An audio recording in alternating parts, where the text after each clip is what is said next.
ഒരു കോർപ്പറേറ്റ് ഓഫീസിലോ വ്യവസായ സമുച്ചയത്തിലോ അല്ല ഈ ബ്രാൻഡിന്റെ പിറവി, ഒരു ഗ്രാമത്തിലാണ്.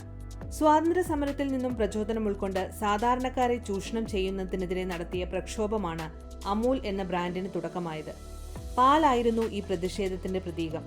അതെ, ധവള വിപ്ലവത്തിന് തുടക്കമായത് ഒരു കൂട്ടം കർഷകരുടെ രോഷാഗ്നിയിൽ നിന്നായിരുന്നു. 1940കളിൽ ഗുജറാത്തിലെ ഒരു കൂട്ടം ക്ഷീര കർഷകരെ ഇടനിലക്കാരും സ്വകാര്യ വ്യാപാരികളും വലിയ രീതിയിൽ മുതലെടുത്തു. തീരെ കുറഞ്ഞ വിലയ്ക്ക് പാൽ വിൽക്കാൻ അവർ നിർബന്ധിതരായി. കഷ്ടപ്പാട് കർഷകർക്ക്, പക്ഷേ ലാഭം മറ്റാരുടെയോ കയ്യിൽ.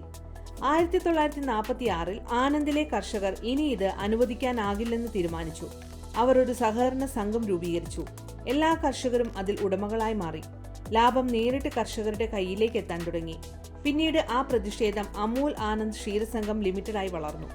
അമൂൽ എന്ന ഇന്ത്യയൊട്ടാകെ പടർന്നു പന്തലിച്ച ബ്രാൻഡ് ഉണ്ടാക്കിയത് ബിസിനസ്സുകാരായിരുന്നില്ല, ക്ഷീര കർഷകരായിരുന്നു.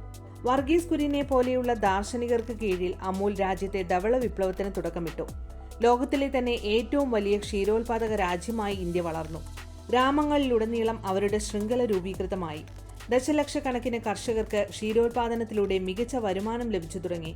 30 ലക്ഷത്തിലധികം കർഷകരാണ് അമൂലിന്റെ ഉടമകൾ. ബ്രാൻഡിങ്ങിലും അമൂൽ വേറിട്ട് നിന്നു. അമൂൽ ഗേളിനെ അറിയാത്തവരുണ്ടാകില്ല. അട്ടേർലി ബട്ടേർലി ഡിലീഷ്യസ് എന്ന പരസ്യവാചകവും ആളുകളുടെ മനസ്സിലുറച്ചു.